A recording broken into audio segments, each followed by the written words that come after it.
Bismillahirrahmanirrahim.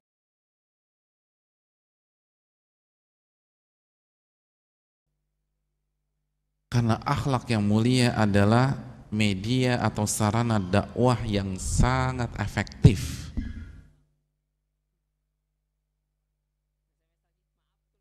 Dan dengannya kita bisa mendapatkan ganjaran yang begitu luar biasa. Itu ganjaran berdakwah di jalan Allah Subhanahu wa ta'ala.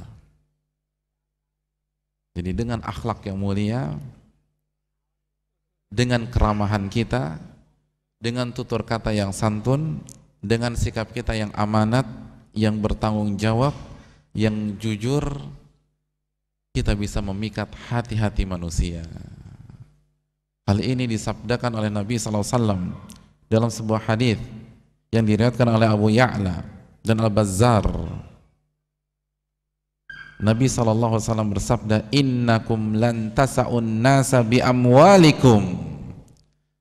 Sesungguhnya kalian tidak bisa menaklukkan manusia, merebut hati manusia dengan harta-harta kalian. Walakin yasa'uhum minkum bastul wajhi wa husnul khuluq. Namun kalian bisa merebut hati mereka dengan wajah yang berseri-seri dan akhlak yang mulia. Subhanallah. Jadi Nabi mengatakan, sesungguhnya kalian tidak bisa menaklukkan manusia, merebut hati manusia dengan harta kalian, dengan rupiah yang kita miliki, emas batangan yang kita punyai. Namun kita bisa menaklukkan hati manusia dengan bastul wajah, wajah yang berseri-seri, ketika bertemu senyum,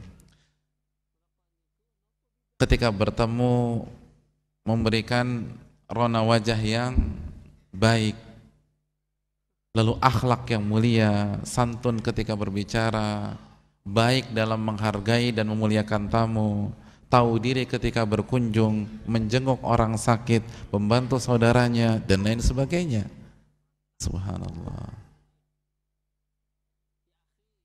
Ini adalah sebuah hadis yang mampu kita manfaatkan untuk berdakwah di jalan Allah Subhanahu wa ta'ala. Kan begitu. Jadi sekali lagi, bukan uang yang bisa merebut hati manusia.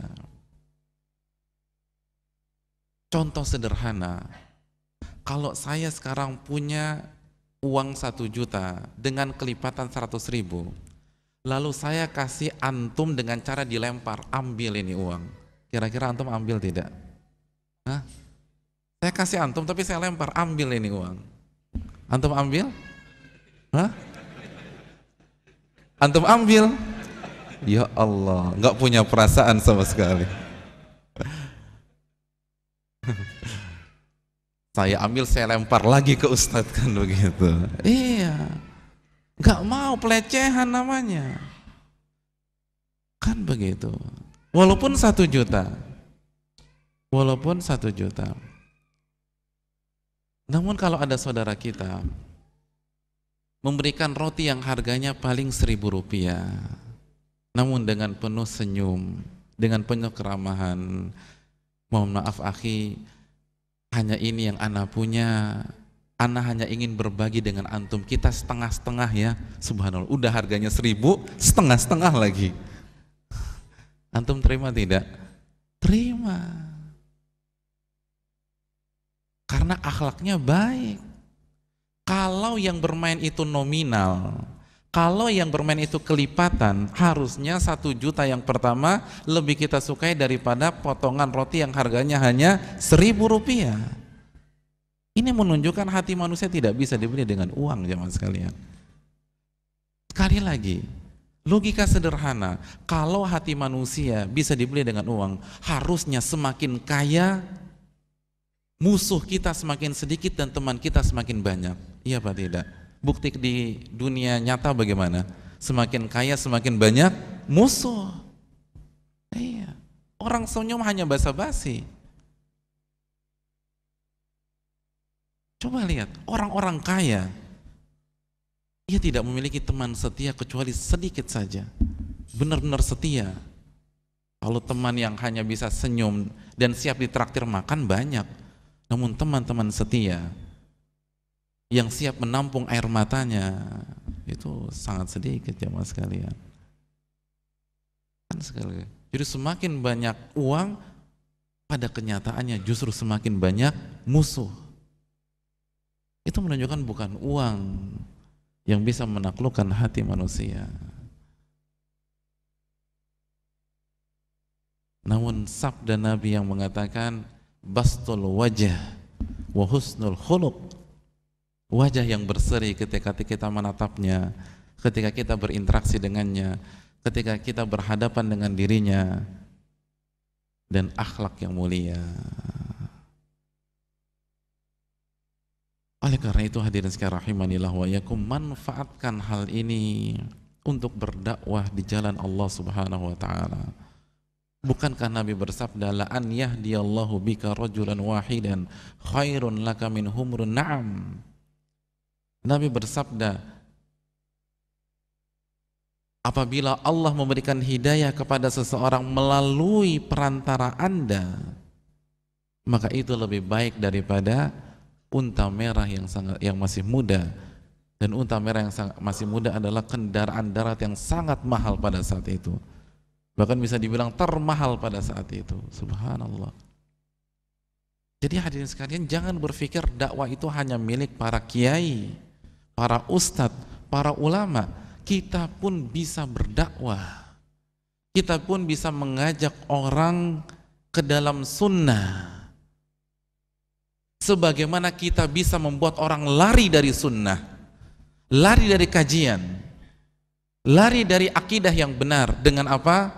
Dengan buruknya akhlak kita, dengan kasarnya ketika kita berbicara, dengan cara mempermarukan orang lain.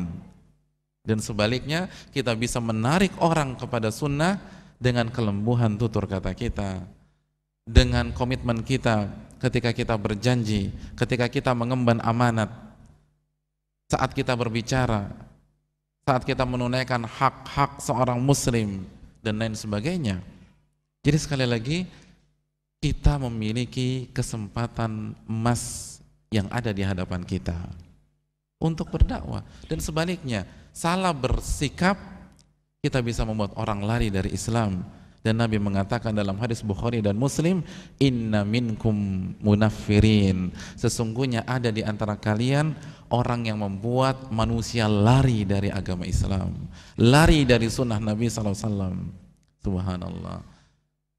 Gara-gara kita hutang gak bayar-bayar, saudara kita gak mau ngaji lagi. Subhanallah. Benar apa tidak? Terbukti, saya tahu benar, ada orang hutang sampai 50 juta tidak bayar-bayar. Akhirnya korbannya tidak mau datang ke pengajian lagi. Semua trauma. Kok begini caranya? Kok begini adabnya orang yang sudah belajar agama? Oleh karena itu jamaah sekalian, ingat, inilah kesempatan kita berdakwah tanpa harus mengeluarkan satu ayat Al-Quran, tanpa harus menyebutkan sabda Nabi SAW. Ingat, bukan maksud kita itu tidak penting, namun maksud kita adalah bahwa kita pun juga bisa berdakwah dengan senyum yang kita miliki, akhlak mulia yang kita latih dan kita terapkan dalam kehidupan sehari-hari. Dan hadirin sekalian, yang mendukung hal ini adalah pola pikir masyarakat kita. Pola pikir masyarakat kita. Pola pikir masyarakat kita dalam menilai orang itu simpel. Jadi masyarakat kita itu berpikirnya itu singkat. Kalau pengajiannya benar, maka pengajian itu akan melahirkan adab dan akhlak yang mulia.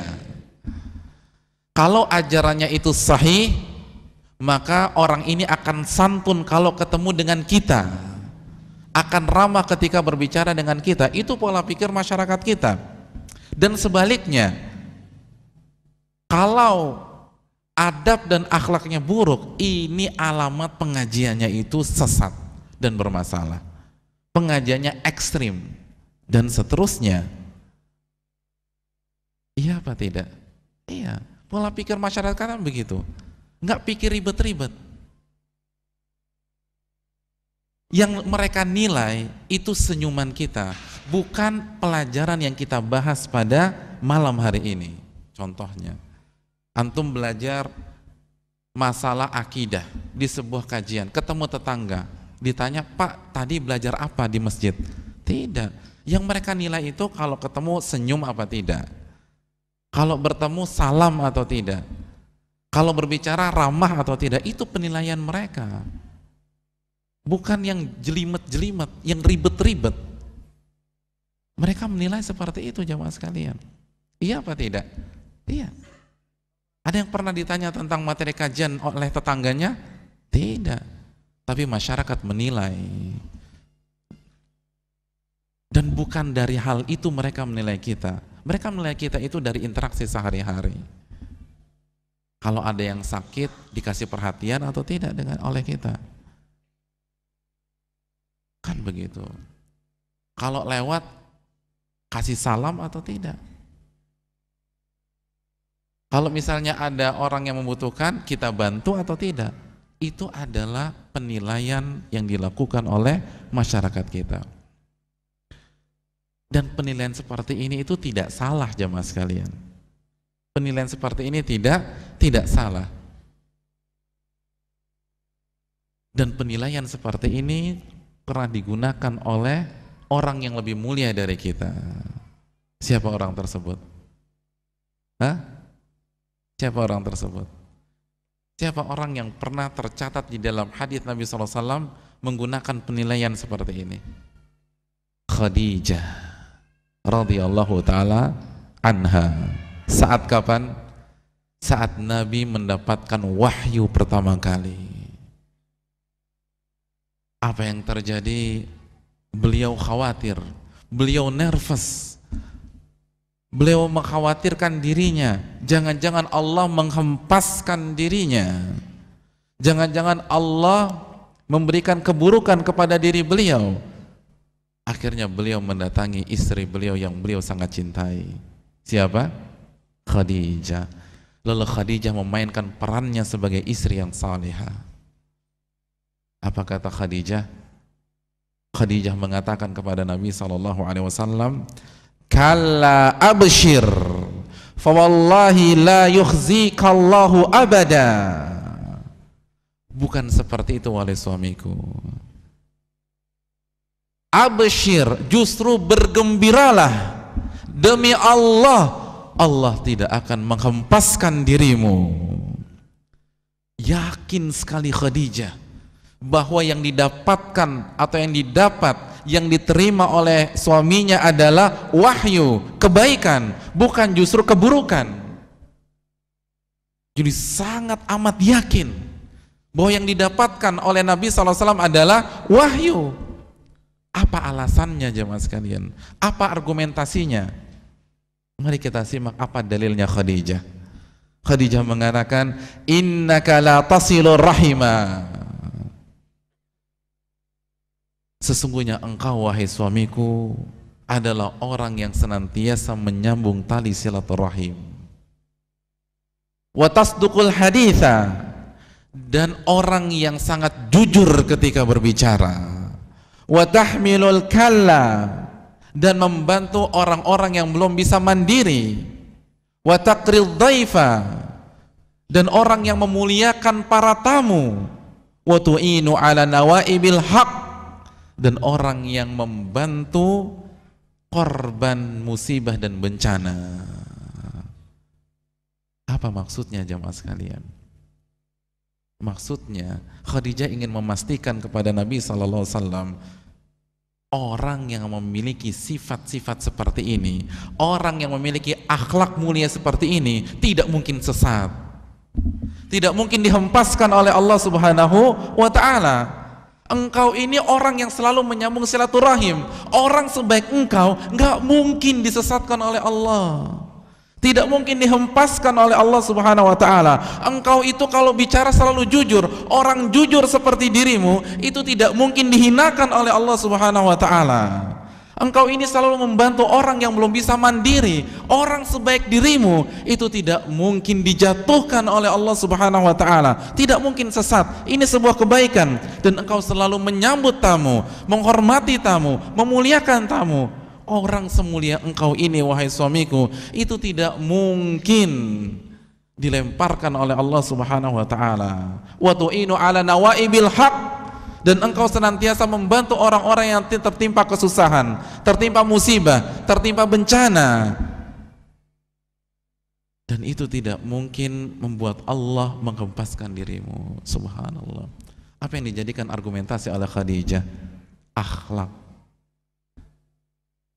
Khadijah menggunakan akhlak yang mulia sebagai argumentasi bahwa suaminya tidak mungkin disesatkan oleh Allah.